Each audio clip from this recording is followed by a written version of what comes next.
Ahlul Bait Rasulullah itu siapa? Ahlul Bait Rasulullah itu ya jadi ada satu riwayat Rasulullah pada satu ketika melingkupi dengan selendang, ya, beliau bersama Sayyidina Ali, Siti Fatimah dan dua orang putra mereka Hasan dan Husain, dan Rasulullah mengatakan hadza ahlul baiti. Jadi ahlul bait Rasulullah yaitu Kanjeng Nabi sendiri, Sayyidina Ali, Sayyidatina Fatimah, Sayyidina Hasan dan Sayyidina Husain radhiyallahu anhum. Ada ahlu bait Rasulullah, ada alu Rasulullah, ada dzurriyyatu Rasulullah, ada itratu Rasulullah.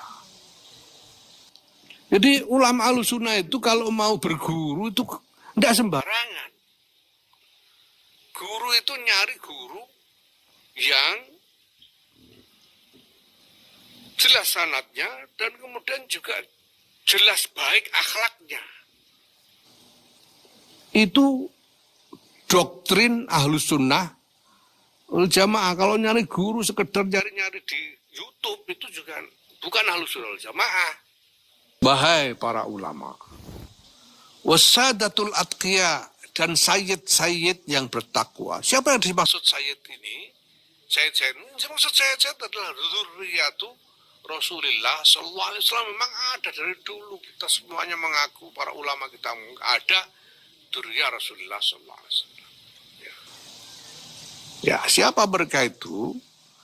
Saya mendapat keterangan dari Sayyid Syekh Kiai Maimun Jubair tentang hal ini. Saya sudah pernah sampaikan, ada di YouTube sudah itu, saya lihat tempo hari itu. Jadi ada ahlu bait Rasulullah, ada alu Rasulullah, ada dzurriyyatu Rasulullah, ada itratu Rasulullah. Ya, Ahlul Bait Rasulullah itu siapa? Ahlul Bait Rasulullah itu ya jadi ada satu riwayat Rasulullah pada satu ketika melingkupi dengan selendang, ya, beliau bersama Sayyidina Ali, Siti Fatimah dan dua orang putra mereka Hasan dan Husain, dan Rasulullah mengatakan hadza ahlul baiti. Jadi ahlul bait Rasulullah yaitu Kanjeng Nabi sendiri, Sayyidina Ali, Sayyidatina Fatimah, Sayyidina Hasan dan Sayyidina Husain radhiyallahu anhum. Itu ahlul bait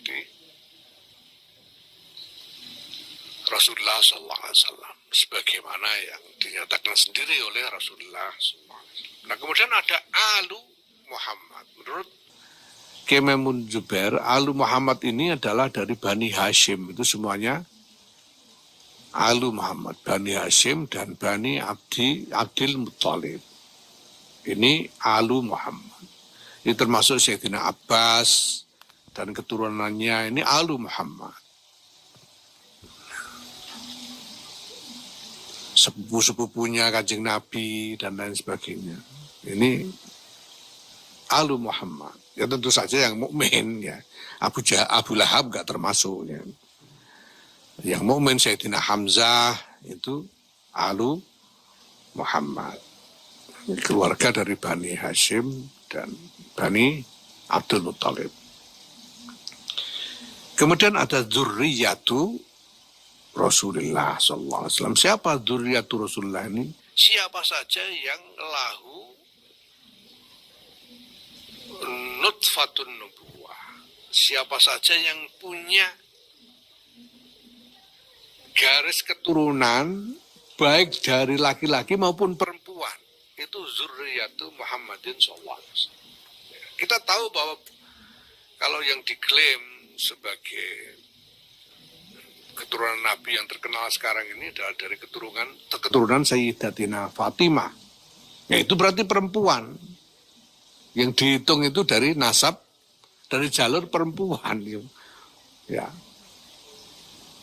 Makanya nggak dibilang Dzurriyyatu Ali, nggak dibilang Dzurriyyatu Ali, karamallahu wajhan, Dzurriyyatu Muhammad, walaupun dari perempuan Siti Fatimah.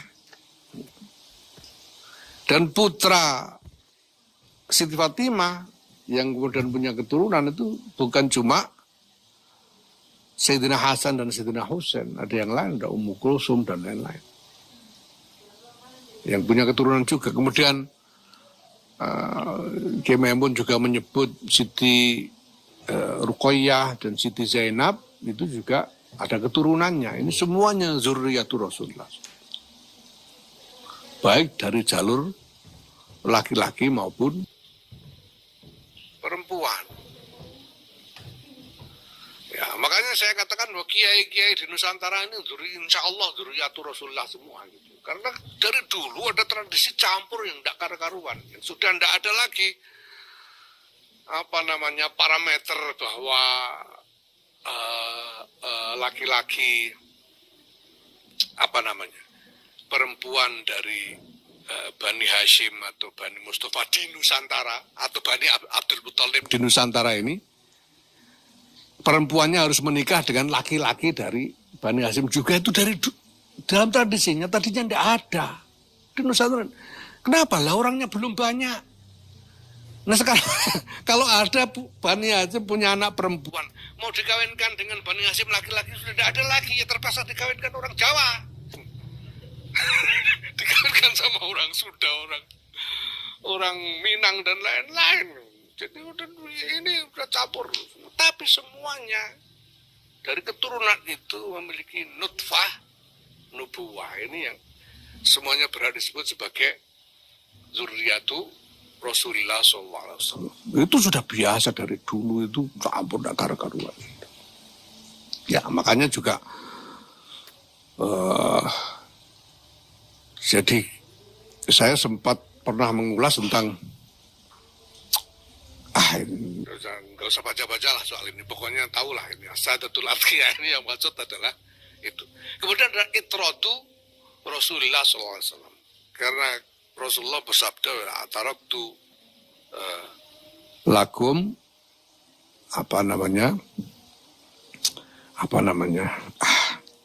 pokoknya aku meninggalkanmu dua hal.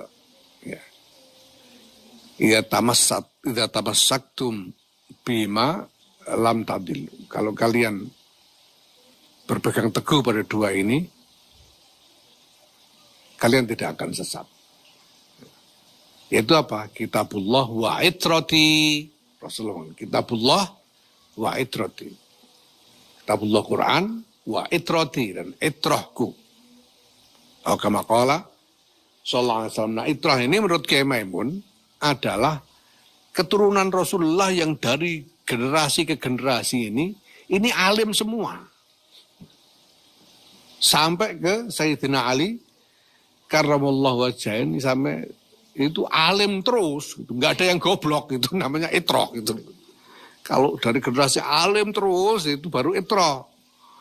Kalau ada yang goblok, ada yang nggak karu-karuan, ya itu bukan itroh namanya. Yang dipegang itu yang itroh ini, yang alim terus dari generasi ke generasi. Ya maka di sini dikoyidi, ulamanya nggak dikoyidi, ayyuhal ulama, titik nggak ada koyid. Tapi wasadatul atqiya, dan sayyid-sayyid yang bertakwa, dikoyidi dengan atqiya. Di sayyid yang nggak bertakwa nggak diajak, cuma yang takwa aja yang disuruh ini ya, gitu. Ya gimana lagi, memang begitu. Min ahli sunnati wal jamaah, dari kalangan ahli sunnah wal jamaah, ahli madhahibil a'immatil arba'ah, dari kalangan ahli madhabnya imam 4. Antum, anda semua, qad akhadtum, telah mengambil anda semua al-uluma, ilmu-ilmu, niman dari orang-orang qoblakum sebelum anda, man qoblakum, dan orang-orang sebelum anda, niman qoblahu, dari orang-orang sebelumnya. Bittisali sanadi, dengan sambungnya sanad ilaikum kepada anda semua. Karena dalam tradisi ahlus sunnah wal jamaah ini sanad ini kunci. Tidak sah orang disebut alim kalau tidak jelas sanadnya gitu ya. Itu tidak sah. Sanad ini kunci. Saya sudah terangkan sejak awal ketika bicara tentang Rasulullah sebagai Sirajan Munira, tentang sanad ini. Ini kunci. Karena agama tidak boleh ngarang sendiri itu. Sudah sampaikan kemarin. Agama tidak boleh ngarang sendiri. Sanad ini kunci. Ini bagian dari keyakinan Ahlus Sunnah wal Jamaah. Ulama Ahli Sunnah yang dianggap termasuk dalam ulama Ahlus Sunnah wal Jamaah ini, ulama yang punya sanad. Kalau tidak punya sanad, cuma nemu dalil dari sobekan koran, dari sobekan kalender dan sebagainya. Ya tidak termasuk ulama Ahli Sunnah wal Jamaah, walaupun mungkin alim. Tapi kalau tidak ada sanad, tidak. Ini sangat penting. Nah karena di dalam Ahlus Sunnah wal Jamaah ini mereka yang punya sanad ini yang punya wewenang keagamaan. Ya. Mereka ini punya sanad ini. Ya. Wa tanzuruna amman ta'khuduna dinakum, dan Anda semua telah mewaspadai dari mana, ya, aman dari siapa, ta'khuduna Anda mengambil dinakum agama Anda. Jadi ulama Ahlussunnah itu kalau mau berguru itu tidak sembarangan. Guru itu nyari guru yang jelas sanadnya dan kemudian juga jelas baik akhlaknya. Itu doktrin Ahlussunnah wal Jamaah. Kalau nyari guru sekedar nyari-nyari di YouTube itu juga bukan Ahlussunnah wal Jamaah. Nyari yang jelas sanadnya dan jelas baik akhlaknya, jelas mulia akhlak, itu guru. Ya, nanti ada dalilnya itu. Ya. Jadi selalu hati-hati dalam memilih guru, karena dari gurulah kita mengambil agama.